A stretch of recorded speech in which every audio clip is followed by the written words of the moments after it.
वालेकुम, my name is Farmanullah Khan from Khyber medical university Peshawar. आज का हमारा यूनिट वाइटल साइन में टेम्परेचर मेजरमेंट के टेम्परेचर मेजरमेंट जो हमारे पास ये एक वाइटल साइन है और इसको हम किस तरह मेजर करते हैं, कौन से हमारे बॉडी में सिस्टम है जो टेम्परेचर जिसके ज़रिए टेम्परेचर अब हमारे बॉडी में इंक्रीज़ होता है डिक्रीज़ होता है।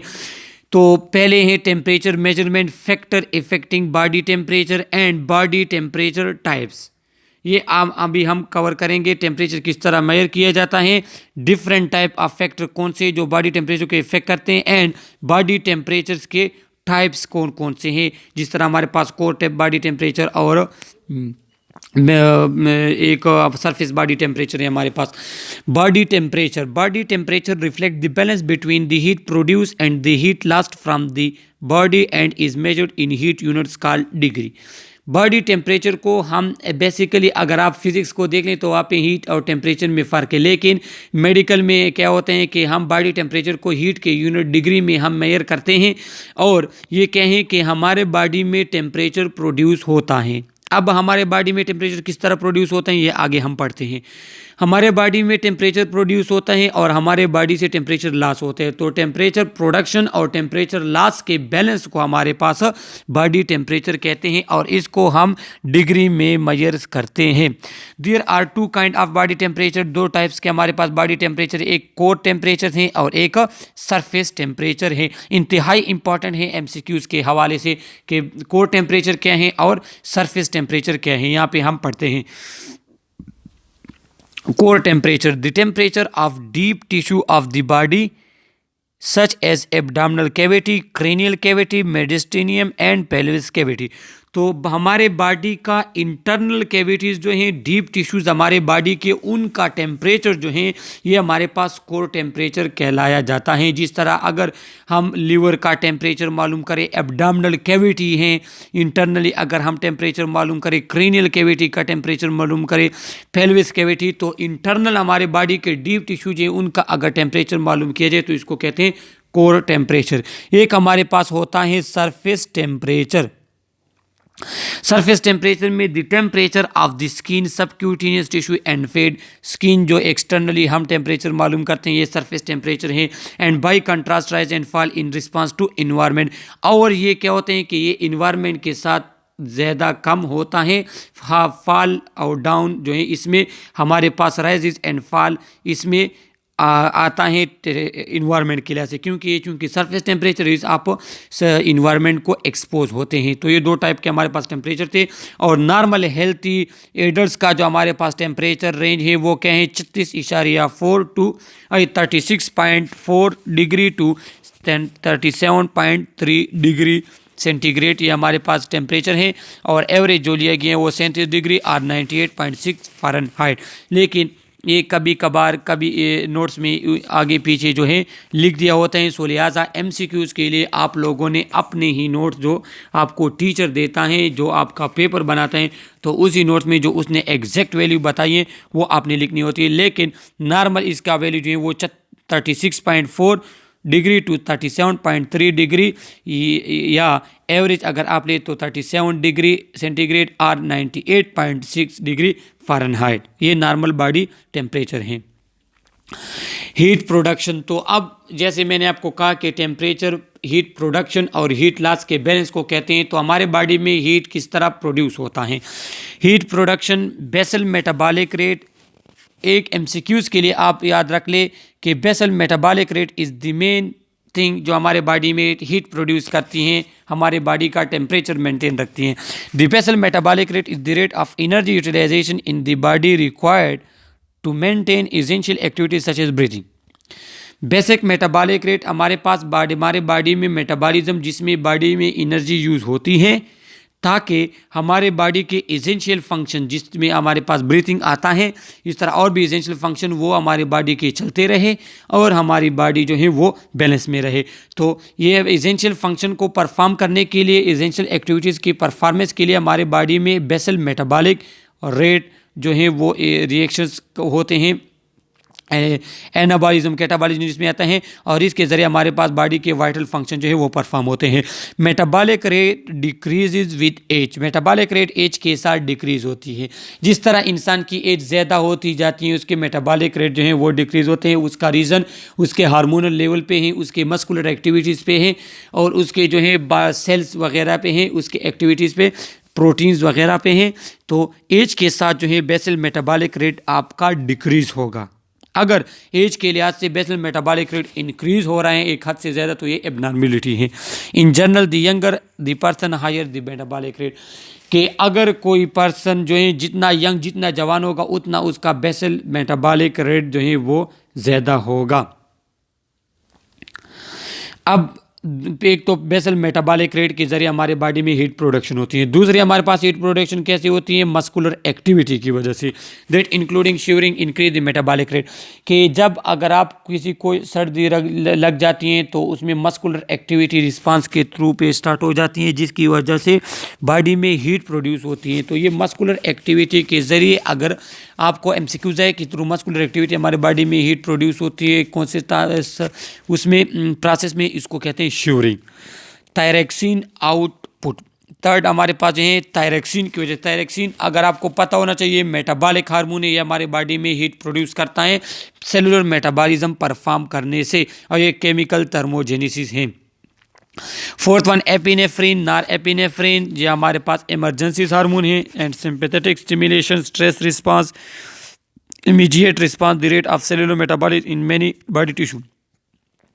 एपिनेफ्रिन, नार एपिनेफ्रिन, ये हमारे बॉडी में बॉडी टेम्परेचर को इंक्रीज़ करता है इमरजेंसी बेसिस पे, स्ट्रेस में, डिप्रेशन वगैरह में।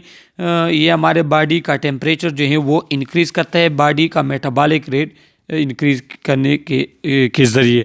Also directly effect liver and muscle cell, thereby increasing cellular metabolism, ये हमारे लीवर और मस्कुलर सेल पे भी इफेक्ट करके उस बेसिक मेटाबॉलिक रेट को इंक्रीज़ करता है, और उसकी वजह से हीट प्रोडक्शन हो जाती है बॉडी में। और फिफ्थ वन हमारे पास आता है fever, fever increase the cellular metabolic rate, fever के ज़रिए सेलुलर मेटाबॉलिक रेट इंक्रीज हो जाता है, बॉडी का टेम्परेचर जो है वो हाई हो जाता है। एक इंपॉर्टेंट एमसीक्यूज़ के ज़रिए आप याद रख लें कि फीवर जो है वो एक हद तक जो है बॉडी के लिए फ़ायदेमंद है, क्योंकि फीवर की वजह से बॉडी का टेम्परेचर इंक्रीज हो जाता है, और डिफरेंट माइक्रो ऑर्गेनिज्म हमारे पास हैं जो कि उस टेम्परेचर पे सर्वाइव नहीं कर सकते, तो लिहाजा ये आपको इन्फेक्शन वगैरह से फीवर बचाता है। लेकिन एक ख़ास हद तक, उससे ज़्यादा हो जाए फिर ये इफ़ेक्ट ये जो है आपको प्रॉब्लम क्रिएट कर सकता है fever. Body temperature normally fluctuate over the day. अब कहते हैं कि आप सर्केडियन रिदम का नाम आप लोगों ने सुना होगा, कि डेली बेसिस पे टेम्परेचर जो है बॉडी का मेटाबॉलिक रेट वो इंक्रीज डिक्रीज होता है, बॉडी टेम्परेचर इंक्रीज डिक्रीज होता है। कैसे? कि 4 AM सुबह 4 AM जो है आपका बॉडी टेम्परेचर जो है वो लोवेस्ट लेवल में होता है, नॉर्मली लोवेस्ट लो होता है। उसका रीज़न ये है कि 4 AM जो है ये ऐसा टाइम है यहाँ पे आपकी एक्टिविटी बिल्कुल नहीं होती, या तो आप सो रहे होते हैं या सोने से जागते हैं 4 AM, तो आपकी मस्कुलर एक्टिविटी होती नहीं है, और दूसरा डाइजेशन वगैरह आपका स्लो हो चुका हुआ होता है, क्योंकि डाइजेशन आपकी हुई पूरी रात जो है आपका डाइजेस्टिव सिस्टम जो है वो कम करता रहा है। तो सुबह आपकी मस्कुलर एक्टिविटी नहीं है, आप आराम कर रहे हैं, तो इस टाइम जो है आपका टेम्परेचर वो लोअर होगा। And highest in the late afternoon, और लेट आफ्टरनून 4 PM से लेके 6 PM तक जो है आपका बॉडी टेम्परेचर इंक्रीज होता है, क्योंकि ये एक एक्टिव पीरियड है, इसमें आप अपने काम काज करते हैं, इधर उधर जाते हैं, एक्सरसाइज आपकी होती है, मस्कुलर एक्टिविटी आपकी चालू है, मेटाबॉलिक एक्टिविटी आपको चालू है, डाइजेस्टिव सिस्टम आपका काम कर रहा है। तो ये ऐसा टाइम है कि इस टाइम पे आपका बॉडी टेम्परेचर जो है वो इंक्रीज होता है। Assuming the person sleep at night and stay awake during the day, ये इसलिए कि, और इसलिए तो कहते हैं कि रात को जो है आपको सोना होता है, आप सोना चाहिए। तो आप जब सोते हैं तो आपका जो बॉडी टेम्परेचर है वो लो हो जाता है 4 AM सुबह सवेरे, क्योंकि आपकी मस्कुलर एक्टिविटी वगैरह जो है वो नहीं होती। और दिन के वक्त जो है फिर 4 से लेकर 6 PM तक, तब आपकी मस्कुलर एक्टिविटी वो पीक पे होती है और टेम्परेचर आपका हाई होता है। हीट लॉस, अब हीट तो प्रोड्यूस हो गई, हीट लॉस किस तरह होती हैं? Heat is lost from the body through radiation, conduction and vaporisation. Body से हीट का लॉस जो है थ्री स्टेप्स में वो प्रोसेस के जरिए होते हैं, रेडिएशन के जरिए होते हैं, कंडक्शन एंड वेपोराइजेशन। हम पहले पढ़ते हैं conductive transfer. Conductive transfer can not take place without contact between the molecule and normally account for minimal heat loss except कि कंडक्टिव ट्रांसफ़र के जब आप किसी चीज़ के साथ कांटेक्ट में आ जाते हैं और आपके बॉडी से टेम्परेचर चला जाता है उस बॉडी में, रीज़न ये है कि टेम्परेचर डिफरेंस की वजह से, तो इसको कहते हैं कंडक्टिव ट्रांसफ़र इस तरह। और कहते हैं कि नॉर्मली हमारे बॉडी से थ्रू कंडक्शन हीट नहीं जाती, क्योंकि हम जो है किसी चीज़ के साथ इस तरह ज़्यादा कांटेक्ट में नहीं आते। लेकिन एक टाइम पे जो है आपका कंडक्शन के ज़रिए हीट लॉस ज़्यादा होता है कभी के, जब when you are emerge in cold water.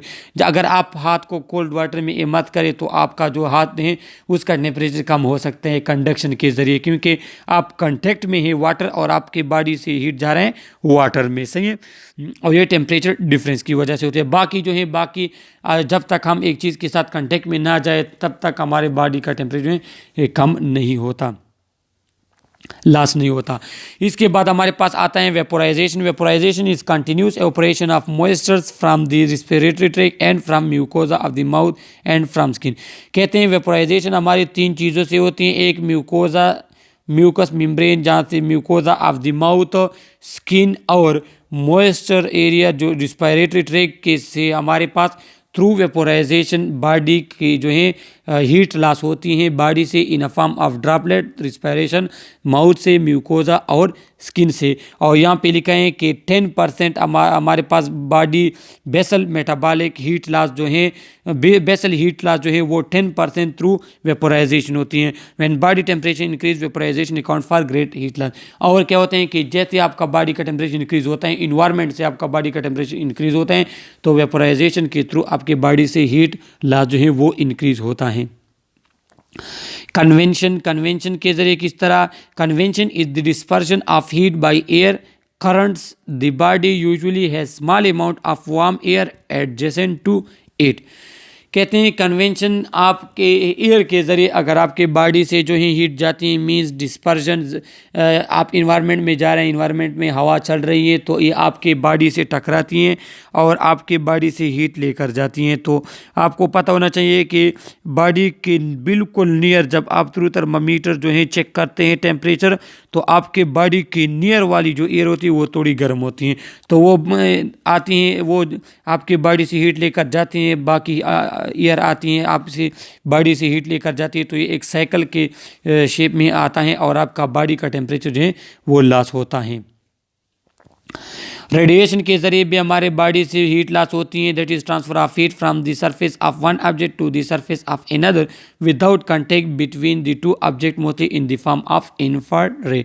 हमारे बॉडी से IR रेडिएशन के थ्रू हमारे बॉडी से रेडिएशन जाती हैं विदाउट इन कांटेक्ट, और ये रेडिएशन जो ये हीट लॉस का एक जरिया है।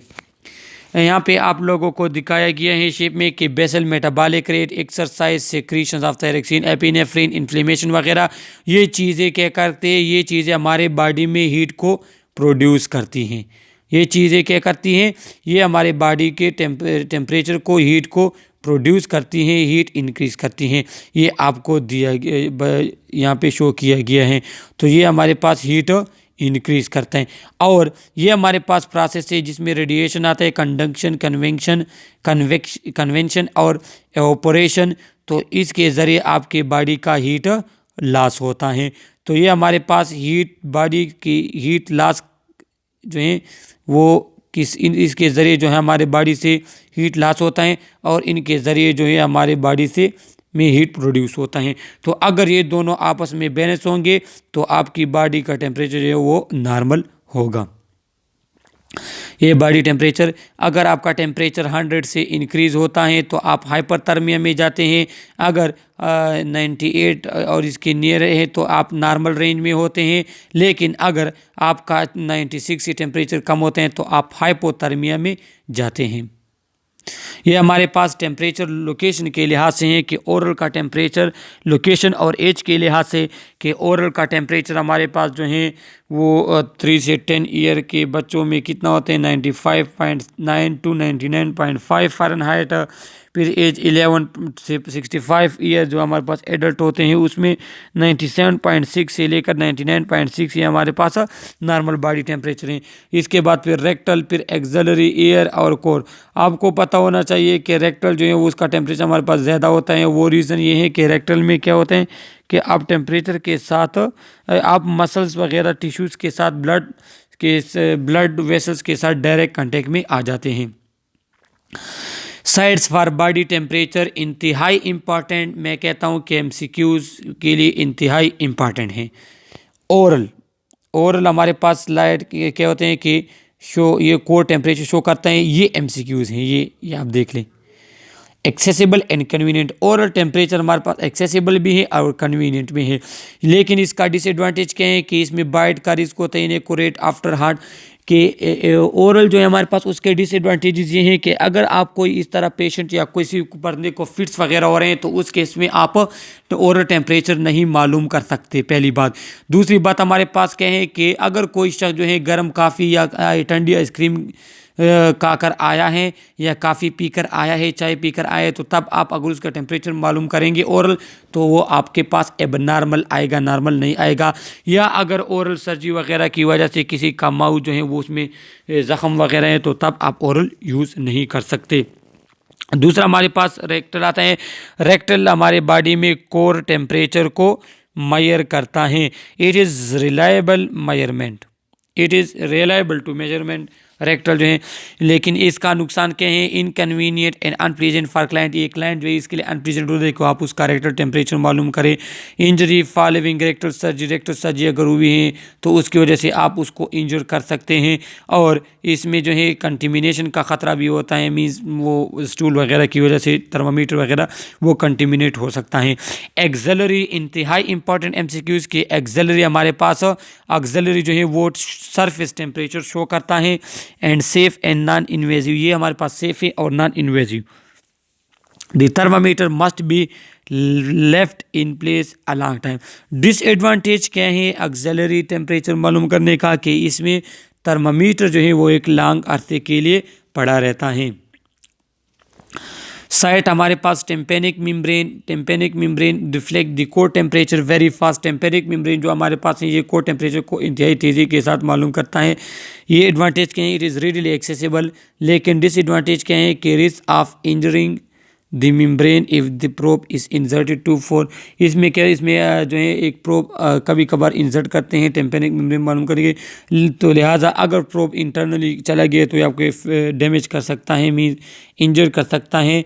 Right and left measurement can differ, right और लेफ़्ट साइड आपका डिफ़र हो सकता है ब्लड सर्कुलेशन के डिफरेंस की वजह से। Frozenness of instrument can effect the reading, जो है आपके पास जो है ऊपर स्किन का है तो उस पर स्वेटिंग और सीबेशियस ग्लैंड से आयल वगैरह जो आप स्किन नॉर्मल होते हैं तो वो आपके टेम्परेचर को कम ज़्यादा इफ़ेक्ट कर सकते हैं। टेम्पोरल फोरहेड जो हमारे पास है दैट शो सरफेस टेम्परेचर, ये भी सरफेस टेम्परेचर को शो करता है। सेफ़ एंड नॉन इन्वेजिव, ये सेफ़ भी है, नॉन इन्वेजिव भी हैं और वेरी फास्ट भी हैं। लेकिन डिसएडवांटेज क्या है कि electronic equipment that may be expensive or unavailable. Temperature, ये फोरहेड टेम्परेचर जो इसमें इक्विपमेंट यूज़ होते हैं वो इंतहा एक्सपेंसिव होते हैं, कभी कभार वो होते भी नहीं है जगह भाई। Variation in technique needed if the client has perspirations on the forehead, अगर क्लाइंट जो है उसको पर्सपिरेशंस जो स्वेटिंग कोल्ड स्वेटिंग हुई है तो वो आपके टेम्परेचर को रीडिंग को जो है इफ़ेक्ट कर सकता है, उसमें गलती आ सकती है। ये डिफरेंट लोकेशन ऑफ है कि टेम्परेचर की, ये देखो आप माउथ के ज़रिए टेम्परेचर मालूम हो रहे हैं। ये आप देख लें कि फोरहेड पे रखा हुआ है थर्मामीटर, सही है। ये आप थ्रू ईयर के ज़रिए टेम्पेनिक मेम्ब्रेन के ज़रिए जो है टेम्परेचर मालूम हो रहे हैं। If a client has been taking cold और hot food or fluid or smoking, the nurse should wait 30 minutes before taking the temperature orally to ensure that temperature of the mouth is not affected by temperature of the food, fluid or warm smoke. इंतहाई important है ये, अक्सर scenario बना के इससे MCQs आते हैं कि अगर एक पर्सन जो आपके पास आ रहा है उसने कोई एक्सरसाइज वगैरह की है, या अगर कोई शख्स जो है वो कोई हार्ड काफ़ी कोई हार्ड खाना वगैरह खाकर आया है या स्मोकिंग करके आया है, तो नर्स जो है वो उससे पूछेगी, अगर वो स्मोकिंग फूड खाना गर्म कोल्ड कोई चीज़ खा कर आए तो you have to wait 30 minute for that patient and after 30 minute you have to find his or her temperature. 30 minute के बाद आपने उसका टेम्परेचर मालूम करना है, क्योंकि अगर उस गर्म काफ़ी पी कर आए या सिगरेट कर कर आए तो उसका माउथ का टेम्परेचर ज़्यादा होगा, जिसका मतलब ये नहीं है कि उसको फीवर हो गए, इसका मतलब ये कि वो गर्म चीज़ खा कर आए तो वो उसकी वजह से अभी उसके माउथ का टेम्परेचर है वो अभी तक जो है हाई है। अल्ट्रेशन इन बॉडी टेम्परेचर में अल्ट्रेशन कैसे आती है? अ body temperature about the usual range is called pyrexia, hyperthermia और इन ले टर्म फीवर। कि जब आपका बॉडी का टेम्परेचर नॉर्मल से ज़्यादा हो जाए तो इसको कहते हैं पायरेक्सिया या हाइपरथर्मिया, या सिंपल अल्फाज में जो है इसको फीवर कहते हैं।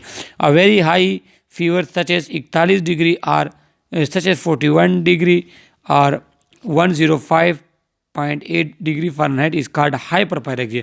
और अगर आपके पास टेम्परेचर इंतहाई ज़्यादा हो जाए, जिस तरह 41 डिग्री से लेकर 105.8 डिग्री फ़ारेनहाइट तक चला जाए अगर, तो ये हमारे पास हाइपरपायरेक्सिया कहलाता है। The client who has fever is referred to as febrile and one do. अगर किसी पर्सन को किसी क्लाइंट को फीवर है तो उसको फेब्राइल हम कहेंगे, अगर कोई फीवर किसके को नहीं है तो उसको हम फेब्राइल कहेंगे। ये हमारे पास बॉडी टेम्परेचर है कि हाइपरथर्मिया में हमारे पास 95 डिग्री फ़ारेनहाइट होते हैं, सब नॉर्मल में, लो पायरेक्सिया में, मॉडरेट में किस तरह होता है, हाई पायरेक्सिया, हाइपर पायरेक्सिया। तो ये डिफरेंट टाइप ऑफ कंडीशन है कि अगर आपके पास टेम्परेचर जो है मिसाल के तौर पर अगर किसी पर्सन का टेम्परेचर जो है वो 103 या 104 या 105 है तो इस बंदे को हाई पायरेक्सिया हो चुका है, पायरेक्सिया हाई किस्म का। टेम्परेचर स्केल पे आते हैं। टेम्परेचर स्केल हमारे पास टेम्परेचर को सेंटीग्रेड में, टेम्परेचर को फ़ारेनहाइट में हम मेजर करते हैं। तो how we convert centigrade into Fahrenheit? Convert a body temperature reading in centigrade to Fahrenheit. Centigrade से फ़ारेनहाइट में कन्वर्ट करने के लिए आप किस तरह करेंगे कि आप ऐसा करेंगे कि फ़ारेनहाइट में आपके पास टेम्परेचर है, उससे 32 को माइनस करके उसके साथ मल्टीप्लाई करें 15 डिवाइडेड बाई 9 को, तो आपके पास सेंटीग्रेड और फ़ारेनहाइट, सेंटीग्रेड में आपके पास टेम्परेचर आ जाती है। मींस आपके पास पहले फ़ारेनहाइट में थी। यहाँ पे एग्जांपल दिए गए हैं कि अगर हमारे पास टेम्परेचर जो है वो 100 फ़ारेनहाइट है तो 100 माइनस 32 उसको मल्टीप्लाई किया गया है 5 डिवाइड बाई 9 से और आपके पास टेम्परेचर आया 37.8।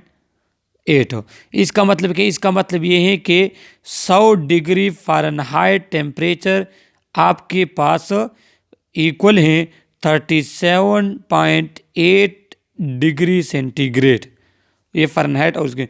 तो ये फार्मूला आप याद रख लें MCQs के लिए। अक्सर MCQs में आता है कि फ़ारेनहाइट टेम्परेचर आपको दी गई होगी, आपने उसको सेंटीग्रेड में कन्वर्ट करना है। अगर सेंटीग्रेड में दी गई है तो आप सेंटीग्रेड के साथ 32 को प्लस करके मल्टीप्लाई करेंगे 9 डिवाइड बाई 5 को, सेंटीग्रेड टू फ़ारेनहाइट। अब अगर आपके पास सेंटीग्रेड है उसको फ़ारेनहाइट में आप कन्वर्ट करते हैं तो आप क्या करेंगे कि आप ऐसा करेंगे कि सेंटीग्रेड के साथ 9 डिवाइड बाई 5 को मल्टीप्लाई करके उसके साथ 32 को प्लस करेंगे, फिर आपके पास टेम्परेचर है वो फ़ारेनहाइट में आ जाएगा। तो ये हमारे पास टेम्परेचर था कि टेम्परेचर हमारे पास क्या होते हैं, किस टाइप प्रोसेस की वजह से हमारे पास टेम्परेचर बढ़ता है और लॉस किस तरह होता है, और बाकी जितने भी हमारे पास वाटर साइन उस एक एक करके जो है मैंने अपने वीडियोस में एक्सप्लेन किया है। तो आप बाकी वाटर साइन चेक करने के लिए, देखने के लिए हमारे चैनल को सब्सक्राइब करें, देखें हमारे वीडियो को। Okay, thank you.